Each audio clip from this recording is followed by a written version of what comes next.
भगवंताची वाणी ही कुरु प्रांत म्हणजे ईस्ट दिल्ली इथे महासती पठाण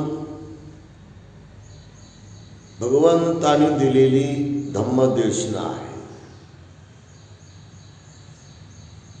हे महासती पठाण जिथे भगवंताने धम्मदेशना दिली तिथे आजपर्यंत पंचशिलेचं पालन विविध प्रकारच्या समाजाचे लोक करतात। एकही शील ते भंग करत नाही। त्या गावात सर्व दरवाजे मोकळे राहतात। रात्री बेरात्री कोणी दरवाजातून आतमध्ये घुसत नाही। कोणती कुलवान स्त्री कोणती कुलवान कुमारिका हिच्याकडे वाईट नजरेनं कोणी पाहत नाही। कोंबडं बकरं मोर सस साप याला कुणी मारत नाही। मी तिथे 30 दिवसाच्या महासती पठाणाला गेलो होतो। माझं दीर्घ शिबिर होतं तिथं। माझ्या रूमच्या भोवती कमीत कमी 25 साप फिरायचे। 15-15 फुटाचे साप होते ते, परंतु एकही साप माझ्या रूममध्ये कधी आला नाही। 100, 125, 200 तिथं मोर दररोज आम्ही बघत होतो। ससे दररोज बघत होतो। अनेक प्रकारचे पशु पक्षी, पण कोणत्याही प्राण्याला तिथे कोणी लक्ष करत नाही, त्याला मारायची इच्छा करत नाही। शिलाचं पालन अत्यंत चांगल्या पद्धतीने तिथं आजही होते।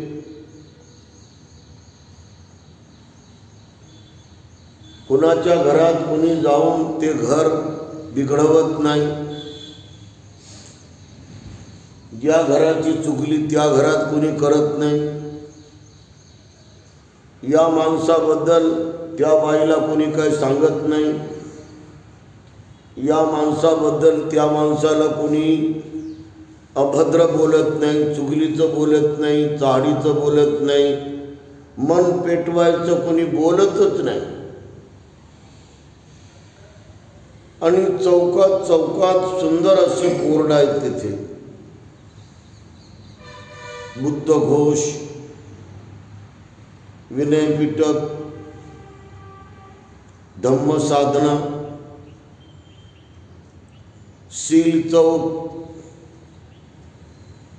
आणि तिथं आजही हा समाज त्या समाजावर, हे मंडळ त्या मंडळावर कोणत्याच प्रकारे नाराज किंवा असंतोष किंवा बिघडलेली कधी एखादी घटना तिथे आत्तापर्यंत घडली नाही।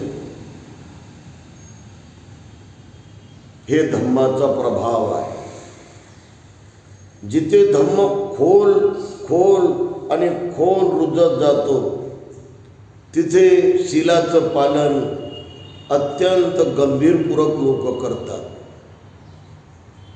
आणि म्हणून माणसाचं आभूषण शील आहे। माणसाचं शील हे धन आहे।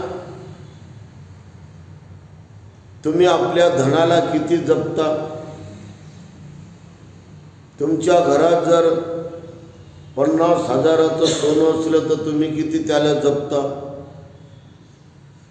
तुमच्या घरात जर 1 लाखाचं सोनं असलं तर तुम्ही त्याची कशी दखल घेता, खबरदारी घेता?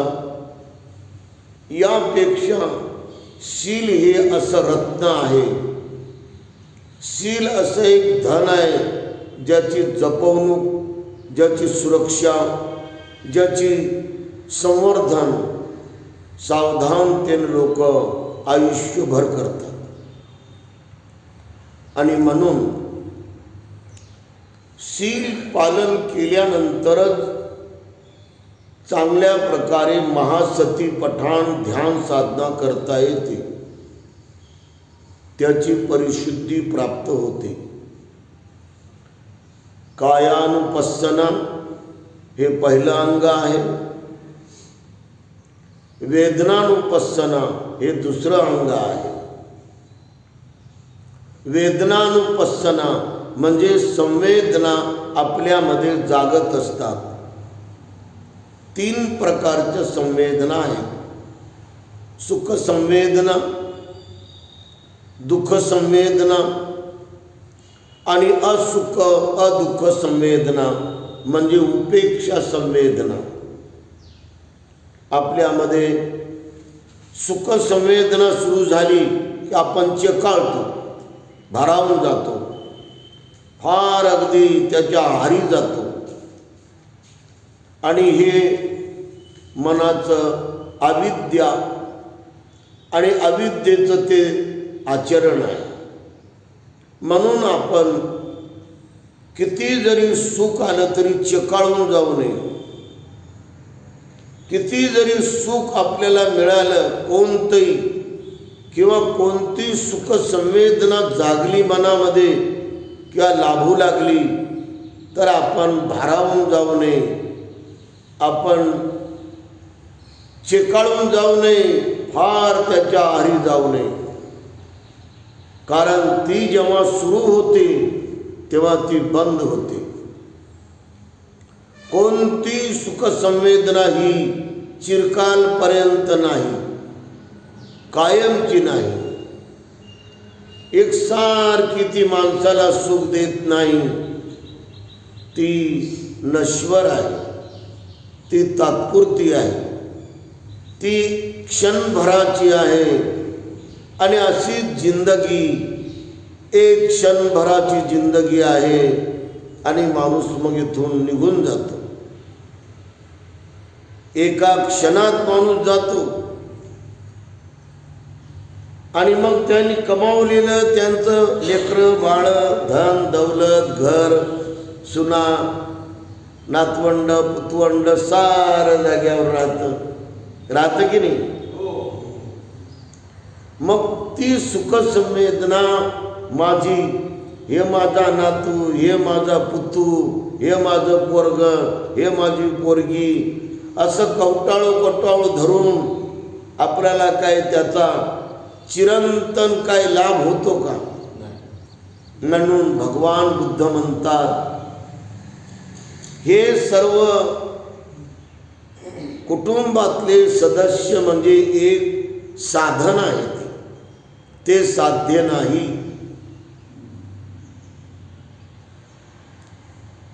आणि जर साध्य असतं तर गौतमानं सोडलं नसतं सर. त्यांची सुंदर अशी पत्नी, जगाच्या सर्व स्त्रियांमध्ये यशोधरा अप्रतिम अशी सौंदर्यानं संपन्न अशी त्यांची आदर्श पत्नी होती. तिला का बरं त्यांनी सोडलं एवढ्या जवानीमध्ये? आता भर जवानी होती त्यांची. सोन्याचा चमचा ते वाटीमध्ये टाकून तुपाचे पदार्थ खात होते. ते रात दिवस पंचपक्वाने खात होते. त्यांच्या माथ्यावर, त्यांच्या अंगामध्ये घाम येऊ नये म्हणून या बाजूनं त्या बाजूनं दोन्ही बाजूनं महान अशा दाशा त्यांना हवा घालायला होत्या. परंतु हे सारं सुख संवेदना मिळताना ते त्याच्यात रमले नाही, त्याच्यात वाहत गेले नाही. अनंत सुख त्यांच्या पायाजवळ लोळत होते. तर ही सुख संवेदना क्षणिक आहे असं जाणून तिचा जास्त हाव करणं, तिची जास्त अभिलाषा करणं, तिची जास्त उत्कंठता मनामध्ये बाळगणं हे आपल्यासाठी फार पुढे पुढे दुःखकारक असते. कारण सुखसंवेदनेसाठी अनेक लोक तडफडून तडफडून तळमळून रात बेरात ते बेचैन होतात, ते व्याकुळ होतात, ते एवढे अस्वस्थ होतात की काही लोकांना झोपा लागत नाही. मी तर असं एक अनुभवलं की एक मरताना स्त्री आता तिचा मुर्दा झाला तरी माणूस तिचं सुख भोगायला तिच्यासोबत रतिक्रीडा करतो. हे बरोबर आहे का? रतिक्रीडा म्हणजे काम भोगाची इच्छा पूर्ण करतो तो. एवढी ही महान अशी माणसाला गुलाम करणारी संवेदना आहे, क्षणिक आहे असं जाणून तिला आपण सदैव अभ्यासामध्ये घेतलं पाहिजे. डोळे बंद करून जशी सुखसंवेदना आपल्यामध्ये सुरू झाली तर तिला पाहत द्रष्टा भावानं, तटस्थ भावानं, अत्यंत स्थिर आणि स्थितप्रज्ञ भावानं तिला जसं तुम्ही पाहिलं, जाणलं, अवलोकन केलं तर ती क्षण नाश पावत, विरजन पावत परिपूर्ण शांत होते. तर अशा प्रकारे सुखसंवेदनेचं अस्तित्व हे परिपूर्ण कमजोर करण्यासाठी, दुबळं करण्यासाठी भगवंताच्या धम्मात अशी ही आपल्या भगवंताने शिकवलेली पद्धत आहे. संवेदना, सुखसंवेदना आरंभ झाल्याबरोबरच आपल्यामध्ये प्रज्ञा जागली पाहिजे.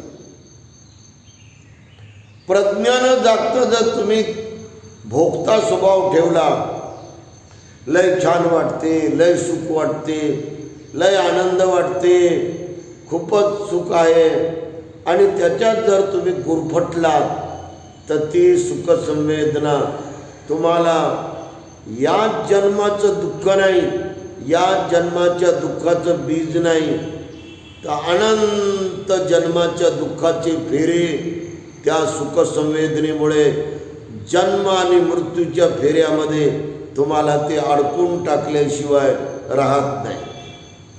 कारण शेवटी त्या सुखसंवेदनेचं रूपांतर हे हाव करण्यात होते, आसक्ती करण्यात होते आणि आसक्तीचं रूपांतर तृष्णेमध्ये होते. आणि ही तृष्णा जन्म जन्म जन्म दुःखाचे भवचक्र मारायला कारण बनते.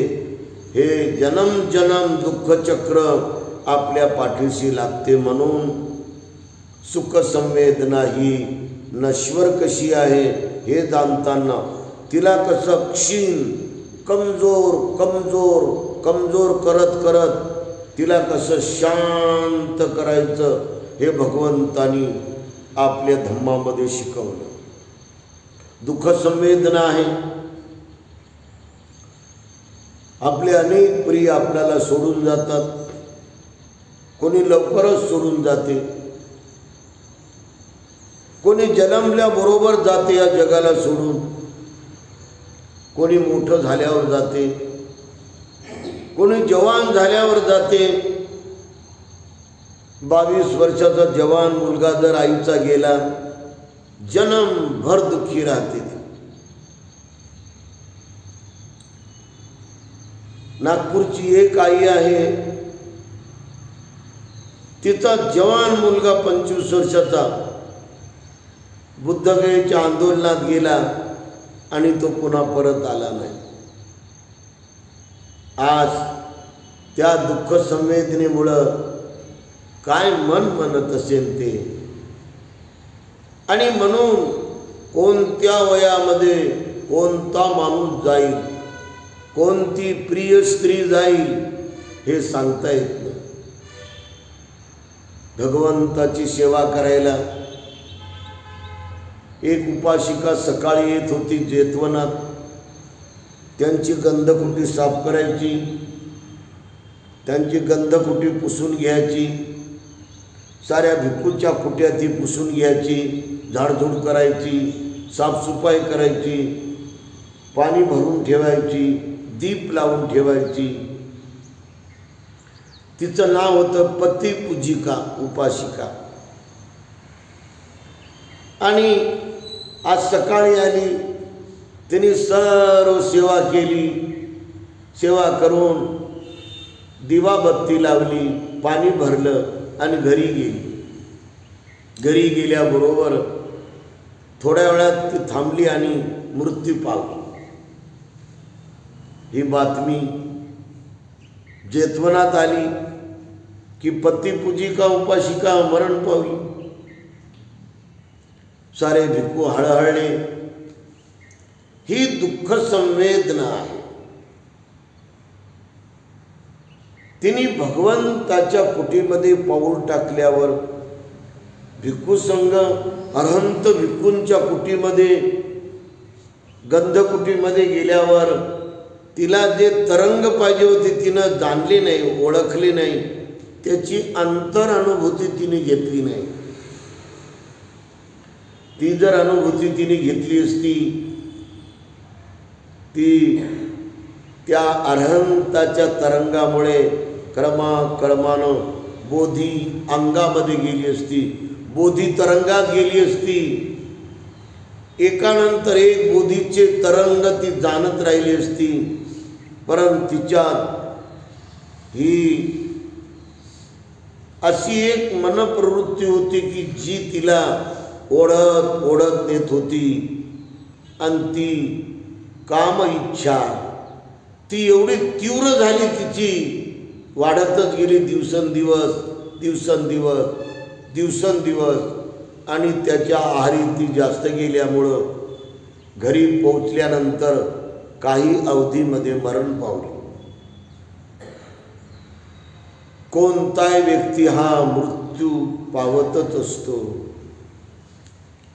त्याच्या खांद्यावर मृत्यू येतच असतो. तो खांद्यावर बसूनच राहतो नेहमी. तो तुम्ही जसे बेसावध झाले की तुमच्यावर हल्ला करतो.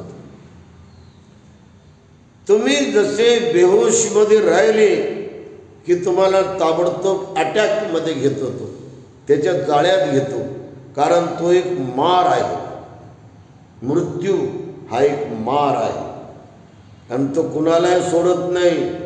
म्हणून सदा सर्व काळ आपण परिपूर्ण सजग, परिपूर्ण जागरूक, परिपूर्ण सावधान, पूर्ण सावधान, पूर्णत्वापर्यंत सावधान राहिलं पाहिजे. प्रत्येक शरीराच्या क्षणामध्ये, इंद्रियाच्या कर्मामध्ये सावधान राहिलं पाहिजे. दुःख संवेदना ही पण कायमची राहत नाही. किती दुःख आलं तर ते निर्जन पावते, ती नश्वर होते, ते मिटत जाते. उपजित्वा निरुज्यन्ति ते समुपशमो सुखो. भगवंत म्हणतात अनिच्चावत संखारा उपादवय धम्मिनो उपजित्वा निरुज्यन्ति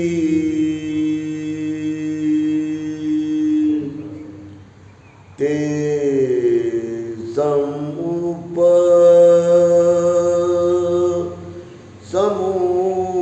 सुको.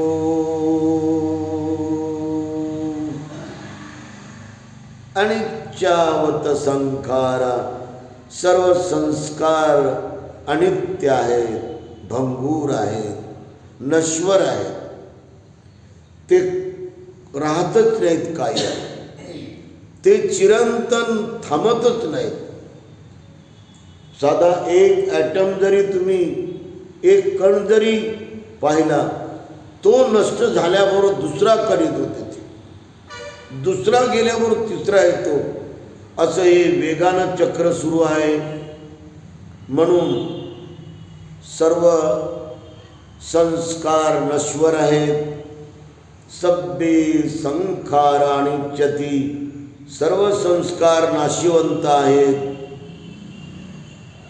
आपण ते उत्पन्न होतात आणि नाश पावतात, ते निर्माण होतात आणि नष्ट होतात. आणि जे नष्ट होतात ते शांत होतात, आणि जे शांत होतात ते सुख देतात. हे निसर्गाच्या नियमानं बनवलेलं सूत्र आहे. भगवंतानी संपूर्ण ज्ञान निसर्गाला परिपूर्ण अभ्यास करूनच सांगलेलं आहे. आणि जे शांत होते ते सुख देते.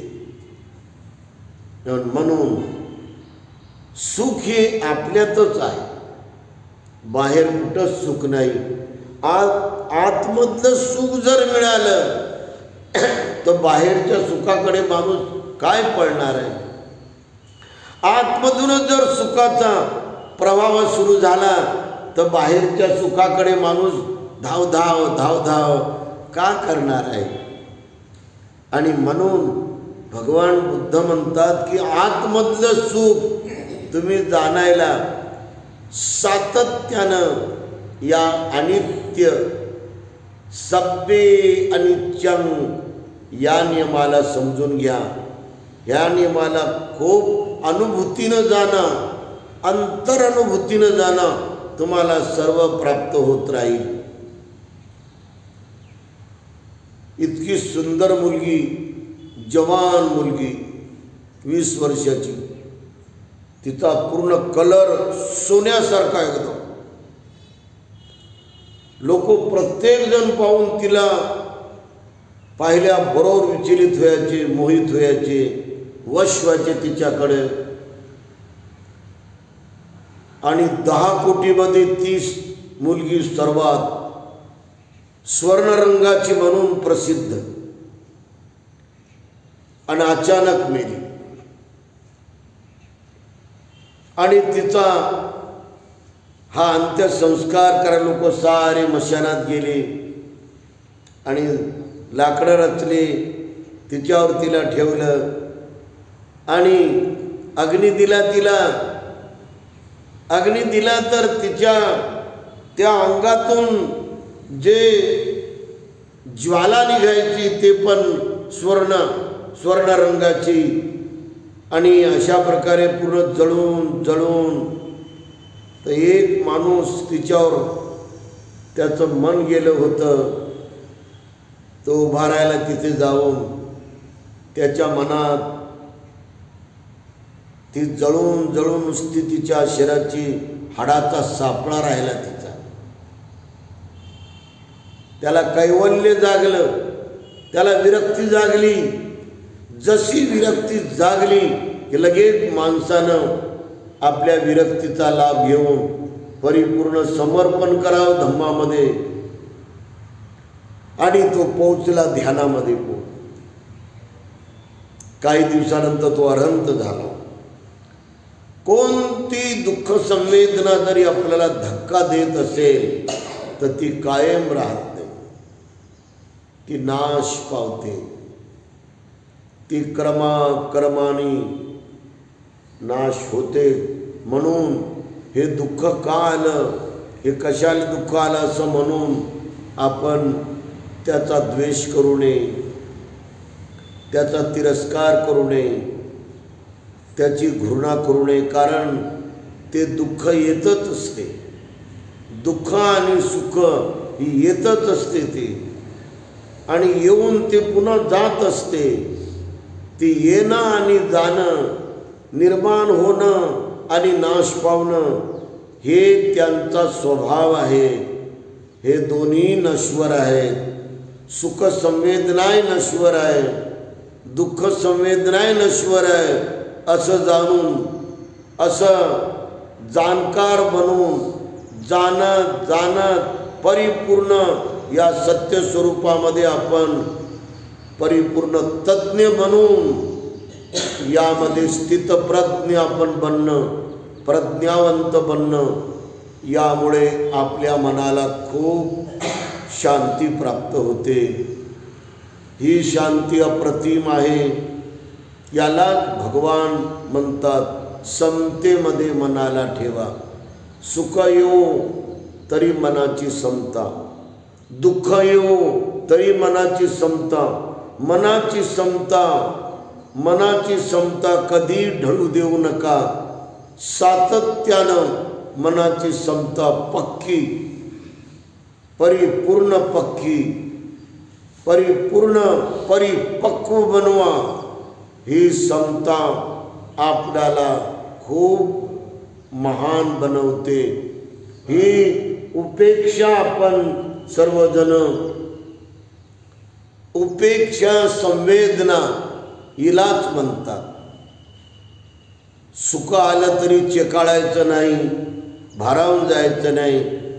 दुःख आलं तरी मुरझून जायचं नाही, कोमेजून जायचं नाही, सुकून जायचं नाही. दुःखी होऊन आपण असं कोमेजून जायचं नाही. तर हे दोन्ही नश्वर आहेत असं जाणून समतेमध्ये आपल्या मनाला परिपक्व बनवणं, हा अंतर्मनाच्या समतेचा आपल्यामध्ये विकास होणं, हा धम्म आहे. या अवस्थेला जितका व्यक्ती या जन्मात जाईल तेवढा तो या जन्माचं परिपूर्ण सार्थक करून घेईल तो. आणि म्हणून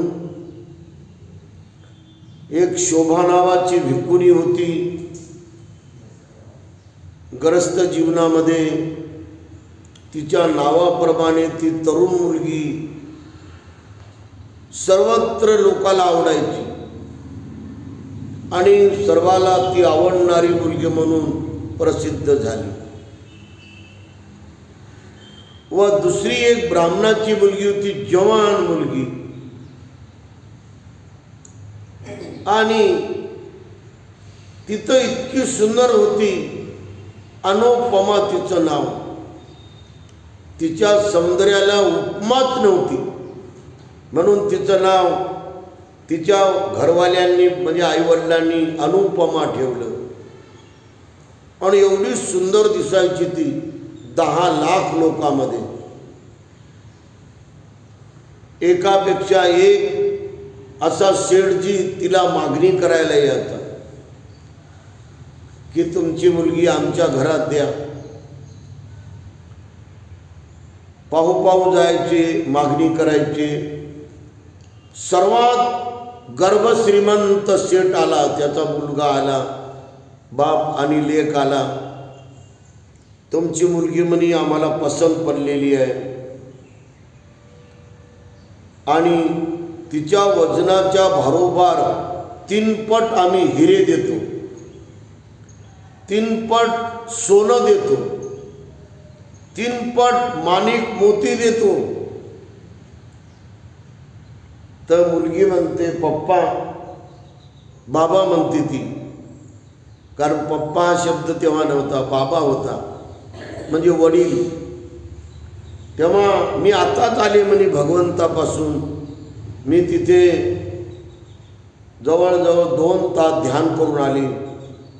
तिला जसं कळत होतं की माझे भगवान, तेव्हापासून ती भगवान बुद्धासमोर बसून 1 घंटा, 2 घंटे, 3 घंटे एक सारखं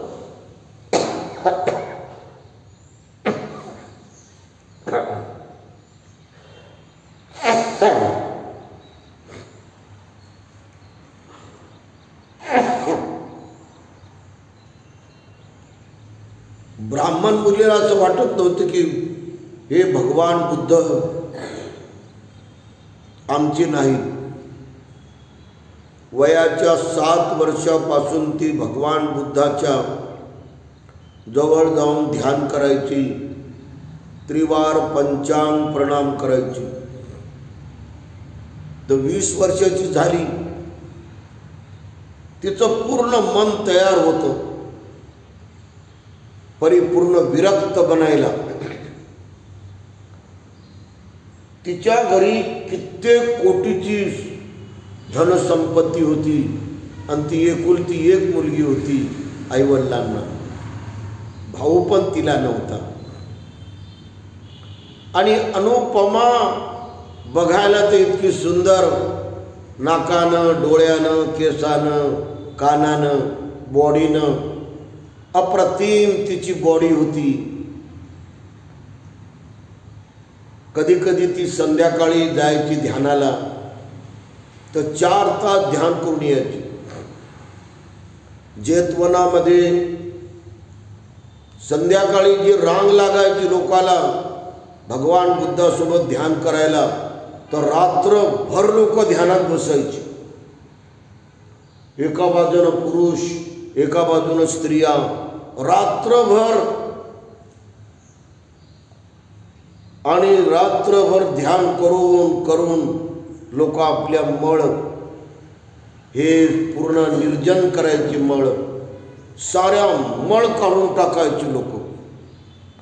अनंत दिवसाचे मळ, अनंत वर्षाचे मळ, अनंत काळाचे मळ, अनंत जन्माचे मळ, तृष्णेचे मळ, 4 आश्रवाचे मळ, कामासव, दृष्टी आश्रव, भवासव, अविद्याश्रव, हे 4 मळ तर फारच बलवान आहेत. क्रोधाचा मळ, द्वेषाचा मळ, लोभाचा मळ, ईर्ष्येचा मळ, सुस्तीचा मळ. सर्वात जास्त सुस्ती म्हणजे प्रमाद हा मळ माणसाला लय त्रास देतो. आणि संशयाचा मळ, लोभाचा मळ, आसक्तीचा मळ, असे कित्येक मळ माणसाला थांबत आपल्या मनाचा विकास होऊ देत नाही. जेतवनात बसलेले सारे साधक, श्राविका साधक, श्रावक साधक, भिक्खू साधक, श्रावक भिक्खू साधक, श्राविका भिक्खुनी साधक, रात्रभर बसायचे लोक. तर अनाथ पिंडिकाचा मुलगा, त्याच्या बापानं त्याला पाठवलं की तू जातो का बुद्धासोबत ध्यान करायला, तुला 1000 सोन्याचे रुपये देतो. जातो म्हणे. गेला तो आणि जाऊन तो बसला. असा पाहायचा तो, असं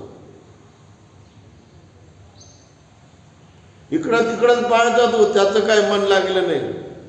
रात्रभर नुसता पाहत राहिला तो. आणि असा कावरा बावरा होऊन परत आला. घरी आला. म्हणे तू म्हणला होता ना 1000 रुपये सोन्याची देतो, दे म्हणे. दिलं त्याला बापाने. तर म्हणे तू आता आज जातो का पुन्हा, तुला 2000 रुपये सोन्याचे देतो, जा म्हणे. हो जातो म्हणे. संध्याकाळी गेला. पहिल्या दिवसापेक्षा आजचा दिवस त्याचा चांगला गेला. थोडा डोळे लावायचा, डुलकी हाणायचा.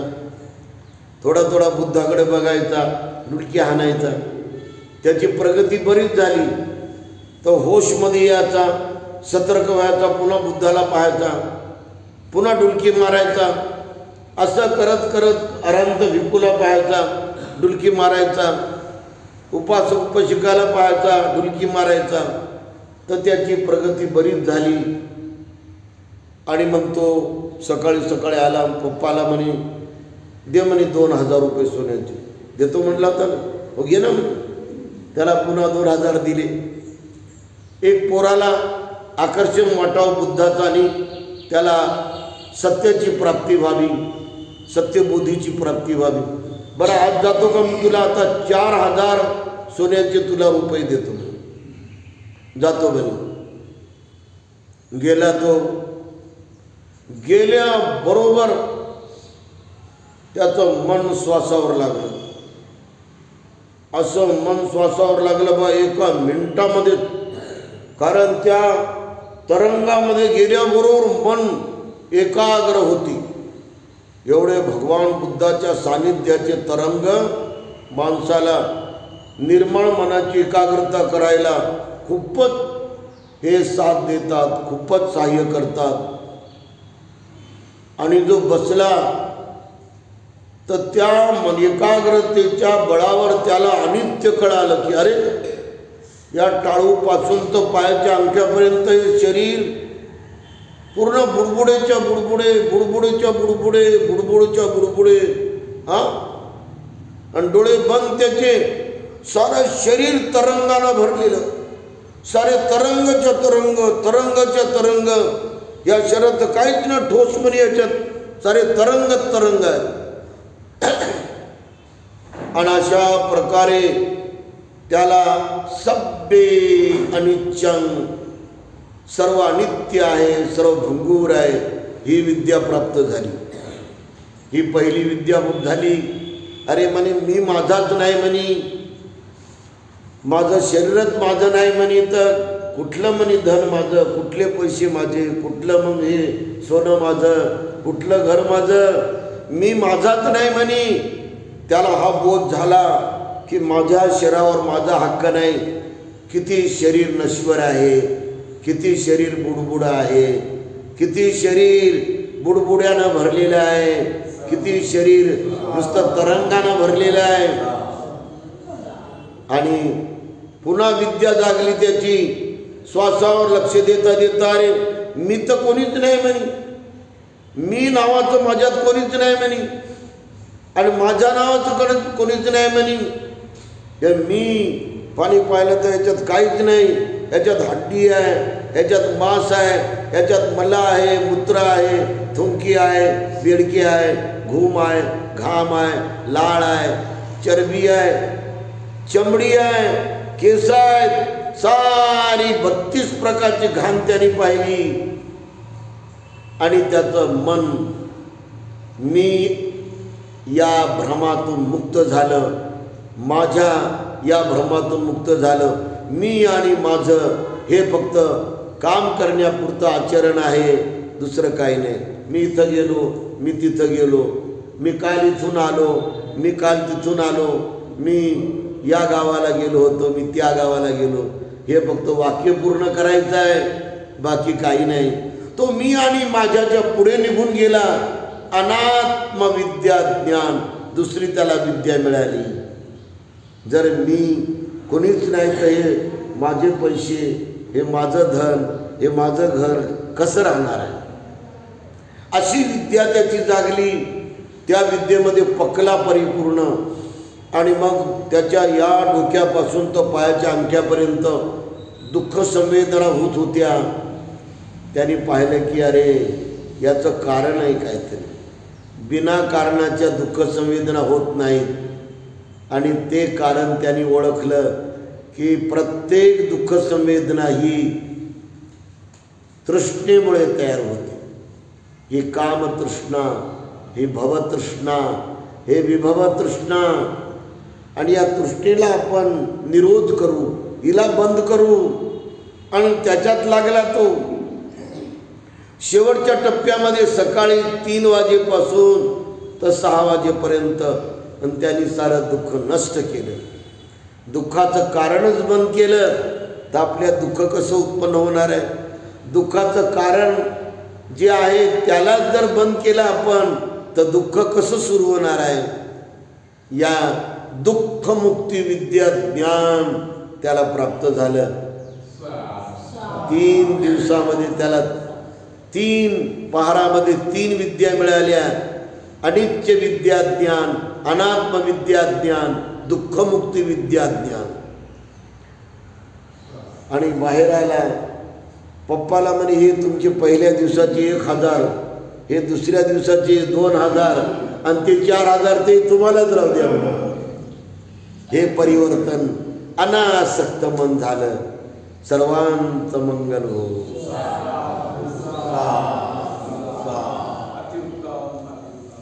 बुद्धं नमामि. बुद्धं नमामि. धम्मं नमामि. धम्मं नमामि. संघं नमामि. संघं नमामि.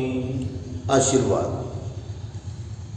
आयु आरोग्य संपत्ति सग्ग संपत्तिमेवंच ततो निब्बान संपत्ति इमिनाते समिज्जतु. वनवड्ढको बलवड्ढको सुखवड्ढको यशवड्ढको धनवड्ढको ज्ञानवड्ढको पय्यावड्ढको ते संसच्चेन शीलेन कान्तिमेत बलेन च ते पित्वं अनुरक्षन्तु आरोग्येन सुखेन चति.